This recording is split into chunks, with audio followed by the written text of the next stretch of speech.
chamar aqui o pastor Henrique Vieira, deputado do PSOL que está conosco. Carla, você quer falar? Pode até fazer a primeira pergunta para o deputado. Só vou colocar ele aqui na tela rapidamente, né, que está aqui já aguardando há algum tempo. Desejar boa noite ao deputado. Diga lá, Carla, rapidinho.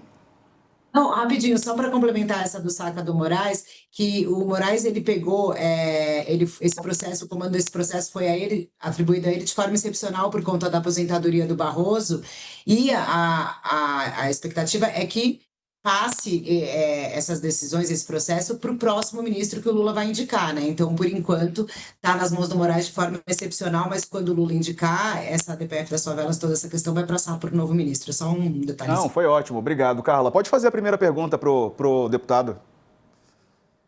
Oi, deputado, tudo bem? Desculpa. O senhor quer. Eu estou perdida aqui, na verdade, desculpa. O senhor quer falar um pouquinho o senhor vai falar da operação também? Eu queria saber qual é a avaliação que o senhor faz e do uso político que ela está sendo feita nessa troca de versões entre o governo e governador Cláudio Castro. Como é que o senhor vê esse uso político da operação que já é a mais letal da história do Brasil?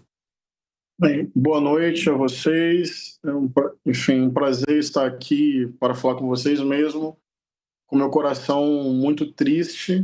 Que nós vimos no Rio de Janeiro foi uma chacina, foi um massacre nessa lógica de licença para matar, quando a polícia não age de acordo com a própria lei, o que é impressionante.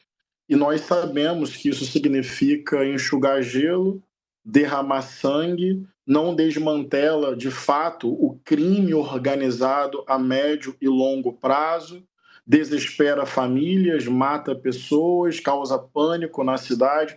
Só que o que mais me angustia, fora tudo isso, é que provavelmente o governador sabe disso. Então, não é sobre segurança pública, não é sobre combater de fato o crime organizado, não é sobre proteger a vida e a dignidade do povo carioca. É espetacularização da violência, é cálculo político e eleitoral, é pisar em cima de corpos para fazer política eleitoral. Infelizmente, o Rio de Janeiro tem histórico de chacinas pré-eleitorais para dialogar com uma parte da população que, de fato, todos nós temos medo, temos cansaço, mas uma parte da população clama por essa lógica imediatista de violência para supostamente resolver o problema. O cálculo é em cima disso. Mas para concluir essa primeira fala, além de ser bárbaro, desumano, antiético, eu quero até dizer para as pessoas, isso não impõe ordem, isso só reproduz o caos. Isso não protege as pessoas, a sua integridade física e os seus bens materiais. Então, sequer eficiente tendo como objetivo segurança pública e proteção para o povo. É chacina, é massacre, é cálculo eleitoral, é pisar em cima do corpo das pessoas para fazer disso plataforma política e eleitoral, tanto para o senador quanto para a extrema-direita. E concluo com isso. A extrema-direita vinha perdendo fôlego, vocês lembram? O PEC da bandidagem, a questão do tarifaço, da soberania nacional, a recuperação da popularidade do presidente Lula. Eles estavam ficando sem pauta e decidiram, na minha opinião, cometer uma chacina para recolocar a sua própria pauta política e eleitoral no jogo nacional. A vida das pessoas é o que menos importa para essas pessoas que têm autoridade no Rio de Janeiro. Oi, deputado Dani Lima aqui, obrigada pela entrevista. Bom, o judiciário foi provocado em estado, o Rio de Janeiro tinha uma série de requisitos a cumprir, houve lá atrás a DPF das favelas, né, que o Cláudio Castro decidiu amaldiçoar, né, houve uma modulação, decisão do voto médio no Supremo foi vencedor, inclusive o do ministro Alexandre de Moraes, que agora está olhando o caso. O que dá para fazer em termos de acompanhamento via legislativo dos desdobramentos dessa investigação, né? dessa operação? Porque demanda uma investigação, uma operação que deixa mais mortos do que fuzis apreendidos e mais mortos do que presos, né? Pessoas que deveriam ser presas, né? Eu queria entender se há algum tipo de iniciativa por parte do mandato do senhor, dos colegas de partido e dos colegas da bancada do Rio de Janeiro. No Senado Federal houve a abertura de uma CPI.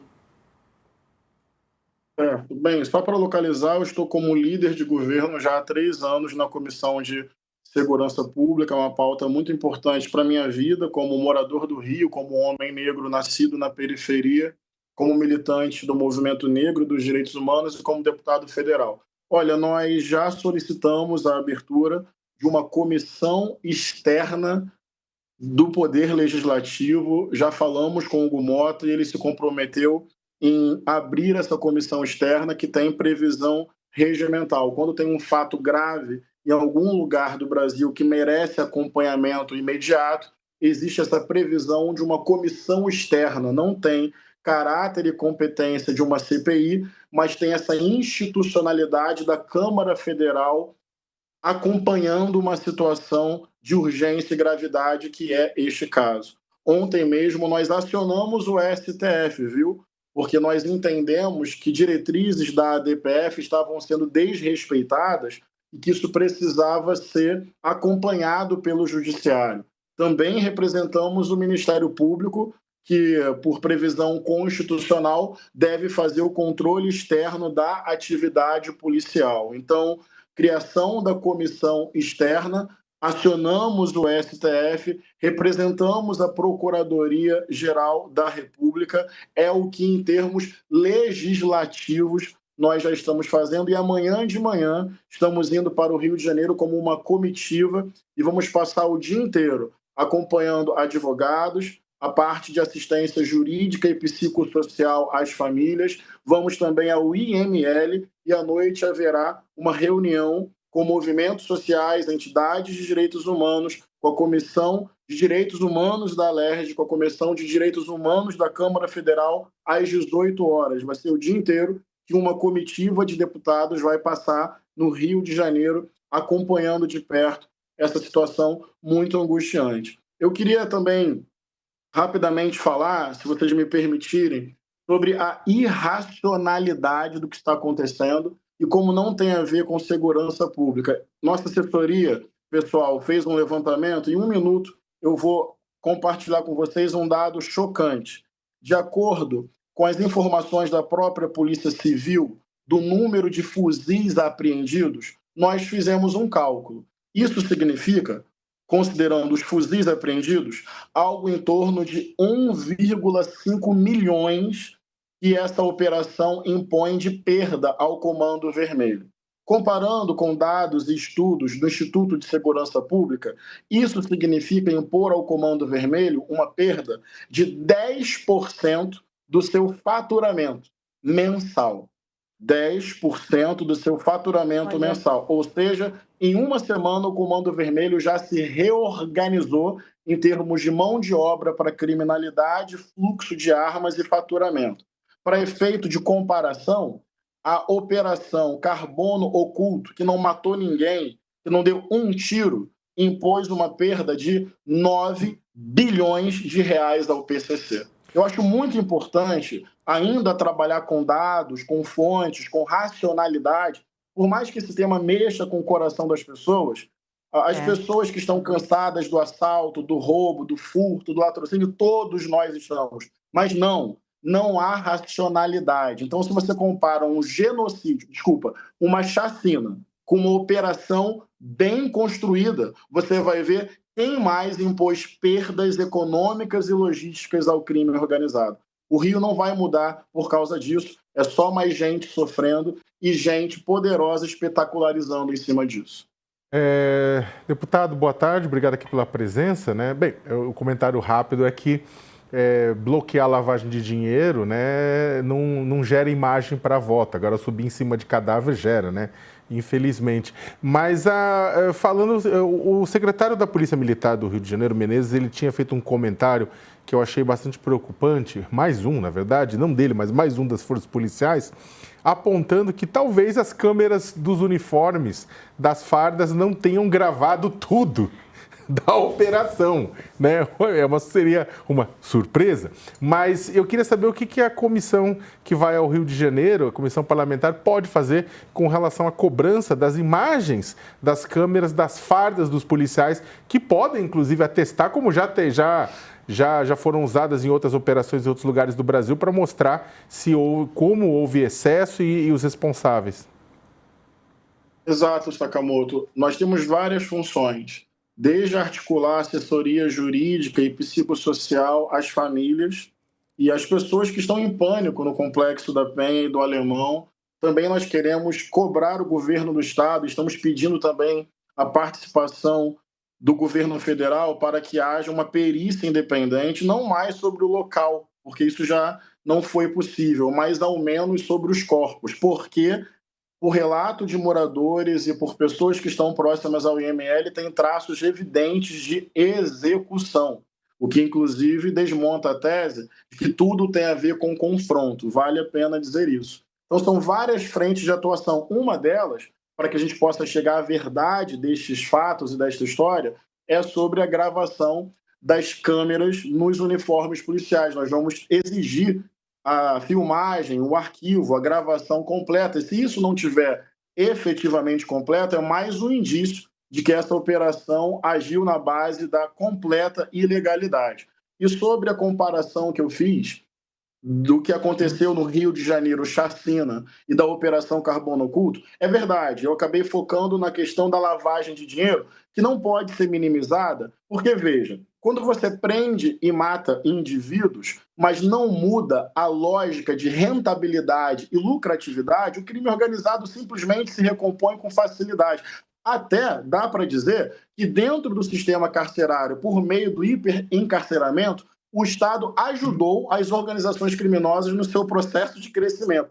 Mas me permite trazer um outro dado que vai além da variável importante da lavagem de dinheiro. Dados oficiais também em 30 segundos. Em 2025, Sakamoto, Dani, pessoal, foram feitas 178 operações da Polícia Federal no Rio de Janeiro. Atenção, 24 delas relacionadas ao combate ao tráfico de drogas e armas. Vamos aos resultados?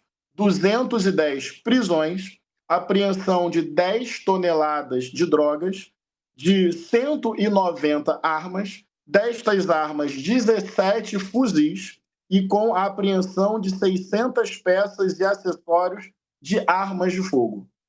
Alguém ouviu falar em massacre?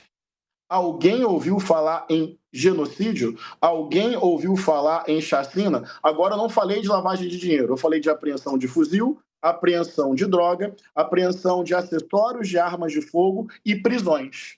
Dá para fazer operação policial tocando nessas variáveis sem chacina, sem massacre, sem banho de sangue. Então, seja por lavagem de dinheiro, seja para apreender drogas, armas e fazer prisões, não é necessário fazer banho de sangue. Isso foi intencional e legal. E para concluir, uma polícia que tem licença para matar é uma polícia que tem licença para negociar não matar. Então é abertura de espaço para corrupção policial e para a milícia. Não tem que agir de acordo com a lei? Então negocia.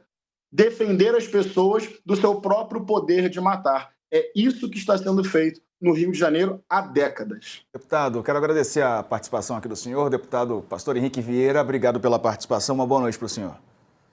Boa noite, pessoal. Um fraterno abraço, paz para o povo do Rio. Valeu. Valeu. Obrigado.